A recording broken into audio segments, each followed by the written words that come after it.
Hello everyone, today we are going to talk about a comedy romance film called Taking Care of Business from 1990. Enjoy your viewing. Jimmy can't imagine his life without baseball. Even while in prison, he does not miss a single game with his favorite team, the Chicago Cubs. Jimmy was imprisoned for multiple kidnappings in prison. He became everyone's favorite, so the inmates threw a farewell party for him because Jimmy is about to be released. But the party was over before it started, because it was a prison, not a country club. Jimmy hears on the radio that 2 tickets to the upcoming game between the Chicago Cubs and Los Angeles are being raffled off. All he has to do is answer a question, and Jimmy knows the answer. He calls the radio station and wins the tickets to the game. He can pick them up tomorrow at the Los Angeles airport. But there is a small problem. Jimmy is in jail that morning. Spencer is going to work.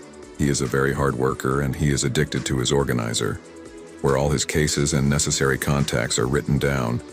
Spencer promises his wife, Elizabeth, that they will go on vacation on Sunday. Spencer's boss, Walter, is preparing for heart surgery and can't travel to business meetings.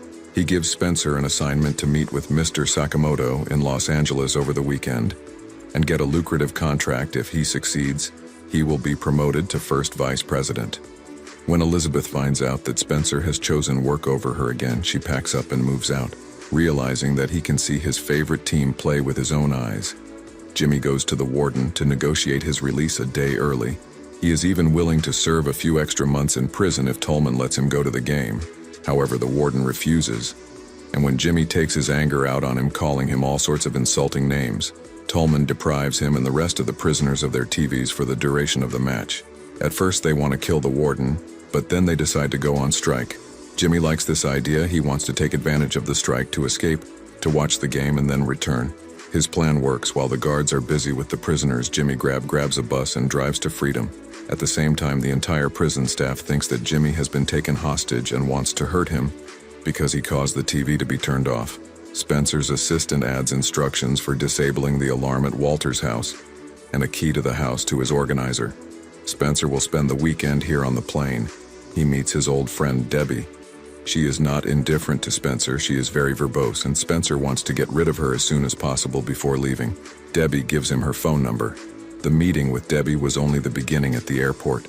Spencer finds out that his luggage has been lost and the driver who was supposed to pick him up has disappeared. He calls his assistant in order to keep the organizer out of the way. He puts it on the phone stand, and then Spencer sees his driver and runs to him. Forgetting about his organizer, Jimmy is at the same airport. He has pulled off his prisoner's clothes and has come to collect his tickets. When he sees the police, he hides near the phone, where Spencer has just been. Jimmy sees Spencer's organizer. It's said that the owner of the organizer would pay $1,000 to anyone who found him. Jimmy couldn't refuse the money, so he took the fine for himself, realizing that he had lost the organizer. Spencer rushes back to the airport, but there is nothing there.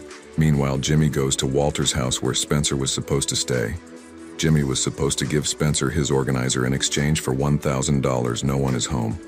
But that doesn't stop Jimmy after swimming in the sea. He finds a key and an alarm code in the organizer. Jimmy likes the luxury accommodation. He quickly settles in and even watches a report from the prison where he is allegedly being held hostage at the same time. Spencer rents a car at the airport to get home, change clothes, and go to the meeting with Mr. Sakamoto. He drives into a disadvantaged neighborhood and is robbed. Spencer has no choice but to call Debbie and ask for her help. Jimmy's business partners pick him up to take him to Sakamoto's tennis match. They think that the criminal who escaped from prison is Spencer. Walter asked that Spencer lose to the Japanese in a game, but Jimmy doesn't know about it, so he easily defeats him and gloats about it. Do you want to see part 2 of this video? Subscribe to the channel and comment part 2. Thanks for watching. I would see you